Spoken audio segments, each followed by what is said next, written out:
Hello and welcome to the second ever issue of The Big Issue, TLDR's successor podcast to Trust Issues. Before we get into everything, we should just say that we actually recorded this podcast, or some of this podcast, yesterday, so on Tuesday, before Gavin Williamson resigned. Some of the podcast was about Gavin Williamson. Obviously, that is now redundant, so we are re-recording the Gavin Williamson bit now.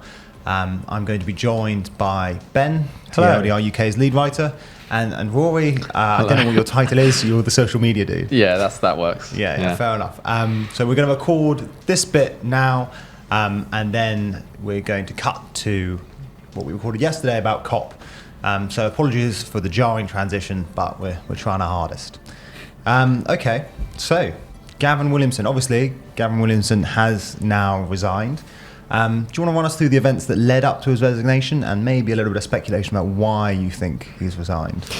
Yeah, so Gavin Williamson's been a pretty controversial figure over the last few years. He's held a number of cabinet positions. He was Education Secretary, and there was a big fiasco in lockdown about how grading would work for GCSEs and A-levels because exams weren't taking place.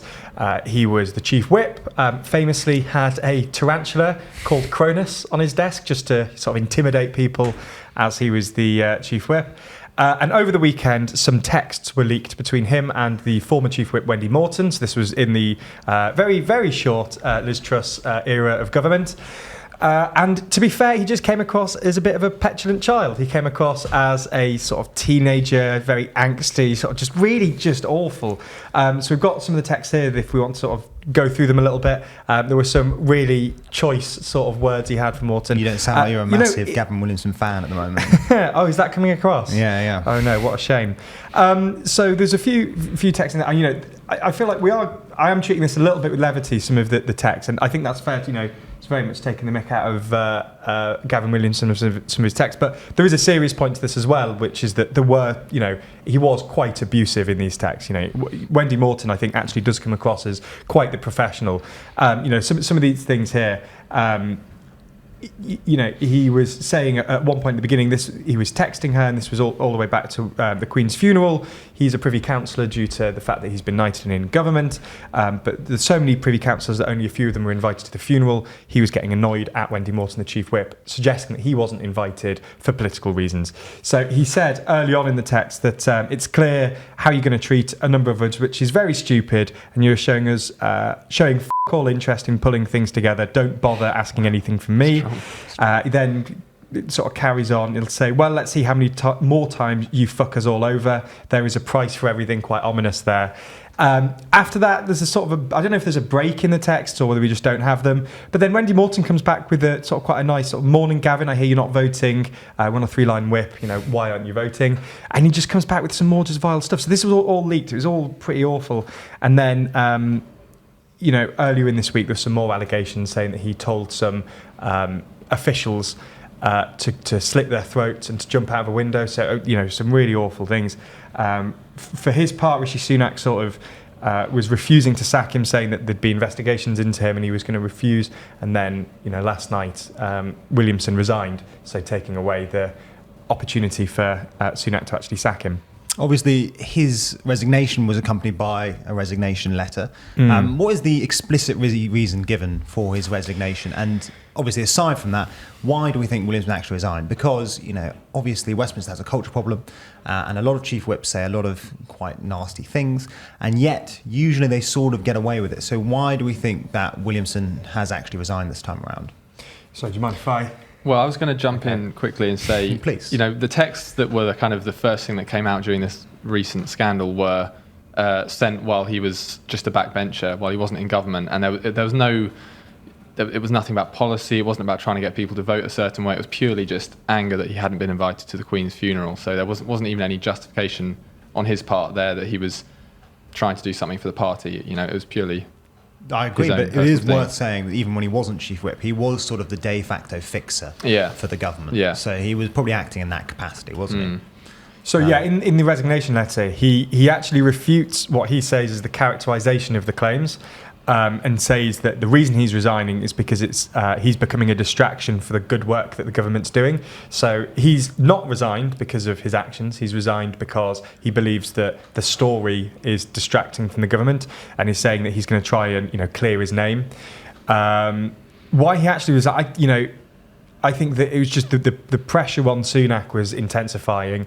Sunak had come in, the party's in a particularly bad state at the minute, and Sunak's main job as Prime Minister now is to try and hold the ship together, to try and avoid scandals that brought, similar to those that brought down Truss and Johnson, and this isn't helping. So I imagine Williamson sort of realised that either what's going to happen is he's going to be fired soon anyway, which is going to damage Sunak, so he might as well resign. Get ahead of the game. Yeah. Stop any further damage. Well, that seems plausible to me. All right, final question then. You mentioned Sunak's attempts at party unity. How do you think this will affect Conservative Party unity? Because obviously Sunak has Williamson in the cabinet for much the same reason that he has Andrew Mitchell and Mark Harper in his cabinet, so that's two other former chief whips. It's because he knows he wants to keep all of the sort of faction leaders on side and therefore in government. So do we think that Williamson's resignation will affect party unity in that respect? Not massively. I mean, he obviously, as you say, the Tory party is very factional, and Sunak has tried to keep a lot of them in. But I wouldn't say that Williamson is some. He doesn't really represent a faction. He's not big like as you say, like Mark Harper. There's a few other figures as well that have been made, but Mark Harper's a very good example. But he's not big in that sense. He probably knows quite a lot, and he's quite a big. Politician in his own right, but not representing a faction. So I don't think it's going to make too much of a difference. It's interesting that during the 3 or 4 days that this scandal was kind of ongoing, there weren't really any Conservative MPs coming out publicly defending him or the things he said. So it kind of almost seemed like there was never going to be a fight over keeping him in his cabinet position. And even in his resignation letter, he what was the phrase? Refutes the characterization. Yes. He's not saying I didn't say these things. He's saying I did say these things, but I don't think it counts as bullying. But there is still a independent parliamentary investigation into the various allegations against him. So even though he's now back on the back benches, going forwards, that is something that's going to hang over Rishi Sunak's head, depending on the outcome of that investigation. If they say you did these terrible things, you bullied these people. That's just going to extend the amount of time that Labour and the opposition can say to Rishi Sunak, you've got terrible judgment by putting this guy in cabinet. Yeah. So I think do we think that'll make a difference? Do you think it makes Sunak look a little bit less competent than he perhaps wants to seem?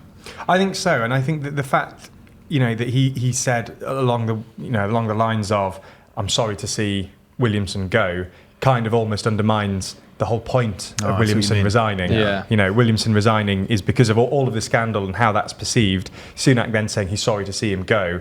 It probably isn't going to make it balloon into the level of scandal that we saw in Liz Truss or Boris Johnson's government, but it's more significant. Yeah. You don't want to be making little slip-ups like this. No, exactly. And he actually said at Prime Minister's questions today, I obviously regret appointing someone who has had to resign in these circumstances. So he's not really putting up much of a defence there. No.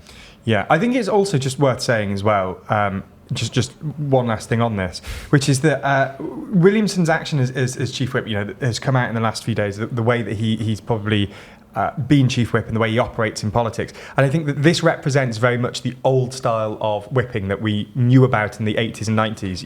There's a lot of reports of how whipping used to work then. There's lots of reports of them being physical, like physical threats, things like that. That it was quite an awful way that was conducted. In the modern era now, it's a lot more to do with encouraging, a lot of trying to persuade people to vote with the government rather than threatening them to do so. I think that a good example of that is the text that were released over the weekend and how Wendy Morton was dealing with it, asking Gavin Williamson, why, I hear you're not going to be voting with Fiona Lip, can I ask why?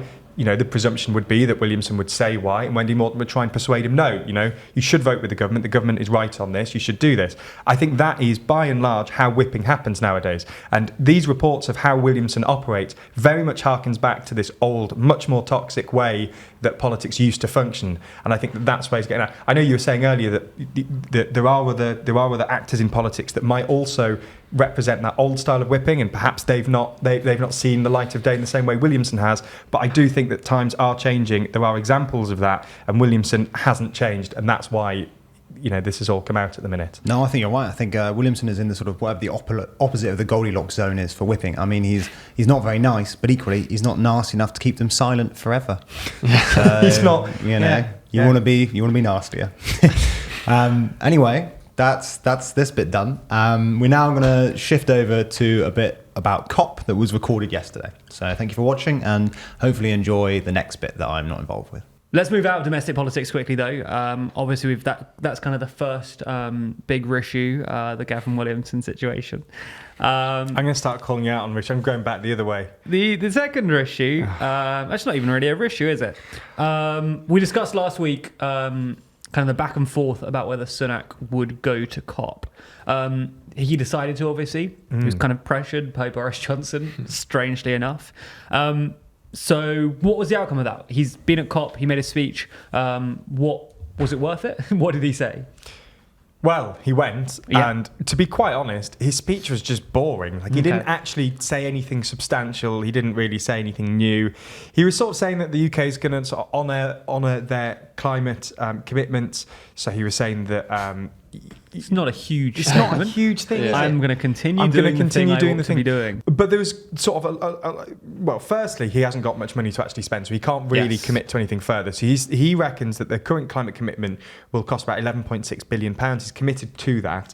But there's been talk this week, and Johnson sort of spoke about this as well when he was at COP, about reparations to... is it the V20? I think the reparations thing is... I don't know if that aligns perfectly to the V20, but basically countries that are vulnerable to climate change or have previously been hit by extreme weather events. But he didn't comment on that. Johnson said, basically ruled it out, saying we haven't got the money. But he didn't really comment on that, which was one of the big things spoken about this week. He's just kind of said we're going to carry on. And I think it's quite clear, his speech made it quite clear that he wasn't intending to go. He's written a speech last minute saying, we're going to vaguely do some stuff. And I know we said last week he was between a rock and a hard place, and perhaps going was the right decision. But it's just been made very clear that other things are on his mind. I do think with COP, though... The thing with COP isn't the individual speeches by the various leaders. It's that final agreement, if there is one, and that is the important thing in terms of tackling climate change. Sure. Mostly the leaders of Western countries generally don't make any massive commitments. The kind of most interesting speeches are from countries that are being really hit by climate disasters, making these pleas for help. But it's really. I think it's less of a thing to focus on the individual at COP and rather what the outcome is. But I think that contrast between Boris Johnson and Rishi Sunak was quite interesting, actually. Well, this was it. And I'm not saying that he has to come out with anything massive, but sort of commenting on one of the biggest and most spoken about things this week, which was the climate reparations, was big. And the fact that he constantly referenced the economy throughout, I mean, it kind of gave you an insight into... Johnson or Sunak? Sunak, sorry. Okay. I think that kind of gave you an insight into what he's thinking at the minute, which is that he's got a budget coming up. The country is doing really hard, and that's what he's focusing on. I don't think it demonstrated his commitment to the environment at all. And I suppose those are the sound bites he wants in the news too. He's aware, as you say, that the specifics of the speeches aren't all that impactful. Other countries and media aren't analysing what do we think of the UK based on this. It's being analysed by our media in the context of an upcoming budget, which is kind of why he wasn't going to go in the first place. So I guess it makes sense. He wants to hammer those points home ahead of the budget next week, is it? November 17th. So that is... It's the 8th today, so... Not next week. Monday or Tuesday. Tuesday, anyway. After next week, I don't know. People have calendars. Okay, so that's kind of what was said in the speech. What's the response been? Obviously, there was some controversy before he even went. Has it been a positive response to him attending and what he's had to say? Yeah, well, the opposition said what the opposition will say. I mean, Ed Miliband, former Labour leader, and he's now the Shadow Climate Change and Net Zero Secretary, said that Rishi Sunak is a fossil fuel Prime Minister in a renewable age. This is the man who had to be dragged kicking and screaming even to go to COP27 and who opposes plans to make Britain a clean energy superpower. So, I mean, it's quite clear that he didn't think much of his speech. He thinks that he doesn't have a commitment to the environment. And again, it's clear that the opposition are and probably will continue using the fact that he was pushed last minute to go to COP as, in their own favour, really. Of course. Yeah, Ed Miliband is the guy who Labour put up for anything to do with climate change and net zero, and he's got these pretty good lines that they've obviously been crafting. The fossil fuel Prime Minister one. And there is that slight divide now between Labour and the Conservatives or the government on the climate reparations Yes. issue. I don't think Ed Miliband has actually said, I don't think he's used the term reparations. I think that is a word that gets thrown around in the media, but they're quite careful to avoid using reparations because they know the public don't really react very well to that. But Labour have talked about, or Ed Miliband has talked about, financing projects in countries that need help with climate change and places like Pakistan with all the flooding that they had this year. Interesting. When did we say the budget was? November 17th. Next Thursday. As in next week? As in next week. Okay. Oh, my bad. Well, We there don't you know go. how dates work. Yeah. Just for anyone who doesn't have a calendar at home, you're welcome. Okay, so those are the two big stories this week. I didn't say it. We obviously had Gavin Williamson, which will continue rumbling on, I imagine, as his investigation plays out and as potentially more information comes out of kind of previous instances, and obviously COP27, which plays into the budget, which is happening next Thursday. I don't know if you knew about that. We'll cut out when we found out. Okay, thanks.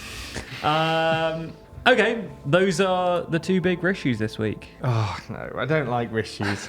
We will be back on Friday with the balance of the week, with whatever happens. This episode of The Big Issue was brought to you by me, Jack Kelly, with Ben Blissett and Rory Taylor. It was produced by Jan Adamich and edited by Scarlett Watchorn. The Big Issue is a TLDR News production for 326 Limited. Nailed it. It was smooth, Bravo. right? That was Yeah, smooth. Very good.